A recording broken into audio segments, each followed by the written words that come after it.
अज़ां पे तकलीफ, नमाज पे तकलीफ, आखिर क्या हो गया तुम लोगों को? अंग्रेजों से जब लड़ रहे थे, यही मस्जिदों में ठहर कर उलमाए कराम ने जिहाद का फतवा दिया था अंग्रेजों के खिलाफ। सौ हजारों उलमाओं ने अपनी जानों को कुर्बान कर दिया। आज तुम हमको बोल रहे हैं अज़ां पे ये मसला, नमाज पे मसला। अच्छा, वो जो यात्रा चलती उत्तराखंड से दिल्ली तक, पूरी रोड ब्लॉक हो जाती, उस पर कोई तकलीफ नहीं है आपको?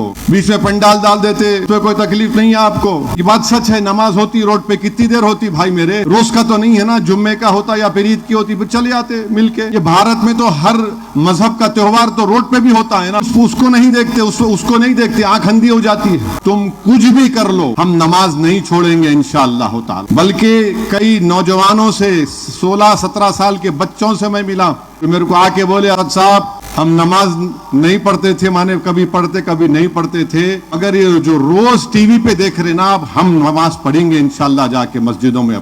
अस्सलाम वालेकुम रहमतुल्लाहि व बरकातुहू। नाज़रीन, सड़क पर नमाज गलत है तो तमाम मजहबी जुलूसों पर पाबंदी लगाई जाए। ओवैसी ने एक ऐसा बयान जारी किया है जिसको हम सबको ज़रूर सुनना चाहिए।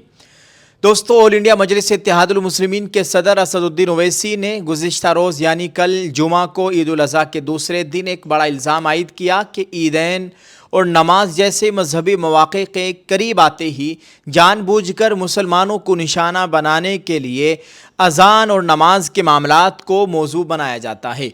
उन्होंने वाज़ेह किया कि मुसलमान किसी भी सूरत में नमाज तर्क नहीं करेंगे, यानी नमाज को नहीं छोड़ेंगे। ईद मिलन तकरीब से खिताब करते हुए ओवैसी ने कहा कि जब भी बकरा ईद या रमज़ान आता है तो कुछ लोग नए तनाज़ात खड़े करना शुरू कर देते हैं। उन्होंने कहा कि अज़ान से मसला है, नमाज से मसला है, आखिर आप लोगों को क्या हो गया है? ओवैसी ने याद दिलाया कि बरतानवी दौर में उलमाए किराम ने मसाजिद से आज़ादी की तहरीक की क़ियादत की और अंग्रेज़ों के ख़िलाफ़ फतवे जारी किए। उन्होंने कहा कि अल्लामा फ़ज़ल हक़ खैराबादी और दीगर हज़ारों उलमा ने अपनी जानों का नजराना पेश किया, लेकिन आज इन्हीं मुसलमानों को अज़ान और नमाज पर दर्स दिया जा रहा है।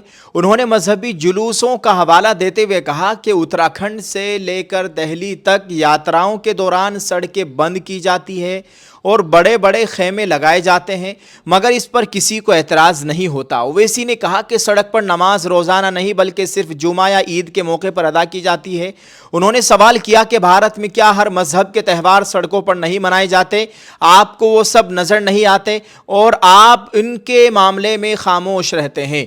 उन्होंने कहा कि चाहे कुछ भी हो जाए, मुसलमान नमाज नहीं छोड़ेंगे। ओवैसी के मुताबिक उन्होंने बाज़ नौजवानों से मुलाकात की जिन्होंने बताया कि टेलीविज़न पर नमाज से मुताल्लिक बहस यानी डिबेट देखने के बाद उन्होंने बाकायदगी से मस्जिद में नमाज अदा करने का फैसला किया है। उन्होंने दोहरे मेयार का इल्ज़ाम आयद करते हुए कहा कि लोगों को वज़ीर आज़म नरेंद्र मोदी की तकारीर पर एतराज़ नहीं होता, लेकिन अज़ान और नमाज पर एतराज़ किया जाता है। ओवैसी ने हिंदू त्यौहारों के दौरान अंडों, गोश्त और मुर्गी की फ़रोख्त पर आयद पाबंदियों पर भी सवालात उठाए कि ये कैसा कानून है। उन्होंने कहा कि आपकी नफ़रत सिर्फ मुसलमानों के लिए है और ये नफ़रत साफ जाहिर करती है कि आप इस मज़हब के मानने वालों को यानी मुसलमानों को दबाना और उन्हें दूसरे दर्जे का शहरी बनाना चाहते हैं।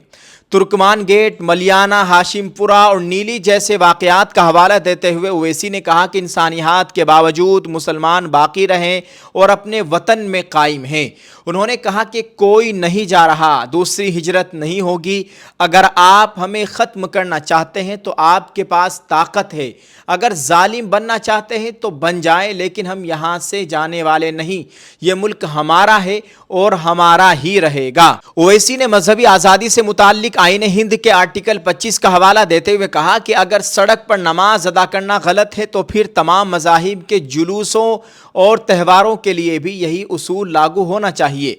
उन्होंने कहा कि अगर आप कहते हैं कि किसी के त्यौहार के दौरान गोश्त की दुकानें बंद होनी चाहिए तो फिर रमज़ान के 30 दिनों के लिए शराब की दुकानें भी बंद की जाए। ओवैसी ने कहा कि आइन तनकीद की आज़ादी देता है, लेकिन बाज़ लोग सिर्फ अज़ान की आवाज़ اور لفظ مسلمان سے ہی پریشان ہو جاتے ہیں۔ ان کا یہ بیان اتر پردیش کے وزیر اعلیٰ یوگی آدتیہ ناتھ کے اس بیان کے بعد سامنے آیا ہے، جس میں انہوں نے کہا تھا کہ نماز منظم انداز میں ادا کی جائے اور ضرورت پڑنے پر مختلف شفٹوں میں بھی ادا کی جا سکتی ہے، تاکہ عوامی نظم و ضبط برقرار رہے اور سڑک پر نماز پڑھنے کی کسی کو اجازت نہیں دی جائے گی۔ سڑکیں چلنے کے لیے ہے، نماز کے لیے نہیں۔ اویسی نے نیٹ امتحان کے پرچہ لیک معاملے پر میڈیا کو بھی تنقید کا نشانہ بنایا۔ انہوں نے کہا کہ 22 لاکھ طلبہ متاثر ہوئے، لیکن ٹی وی چینل طلبہ کے مسائل کے بجائے مسلمانوں، اذان اور گوشت کے معاملات پر بحث کرنے میں مصروف رہے۔ انہوں نے ایک نیوز اینکر کی جانب سے CBSE کی جوابی کاپیوں کے تبادلے پر سوال اٹھانے والے طالب علم کو پاکستانی قرار دینے پر بھی اعتراض کیا اور پوچھا کہ کیا حکومت سے سوال کرنے والا ہر شخص پاکستانی ہو جاتا ہے؟ کیا مودی اب خدا بن گئے ہیں؟ اویسی نے مغربی ایشیا کی صورتحال کے باعث بڑھتی ہوئی ایندھن کی قیمتوں پر حکومت کو نشانہ بنایا۔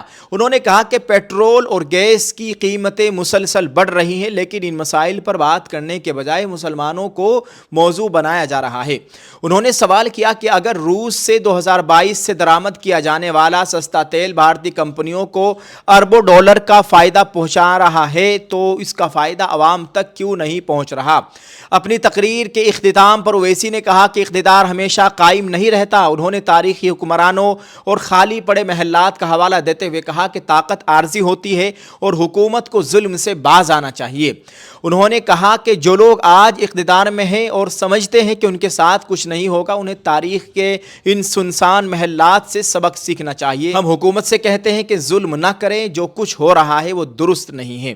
یہ اویسی صاحب کا بیان ہے اور بہت اہم باتیں کی ہیں، بہت اہم مدعے اٹھائے ہیں، اس وقت سوشل میڈیا پر خوب وائرل ہے، آپ کے ساتھ شیئر کیے ہیں۔ ناظرین، آپ اس تعلق سے کیا کہنا چاہیں گے؟ ویڈیو کے کمنٹ میں اپنی رائے ضرور پیش کریں، ویڈیو کو شیئر کرتے جائیں۔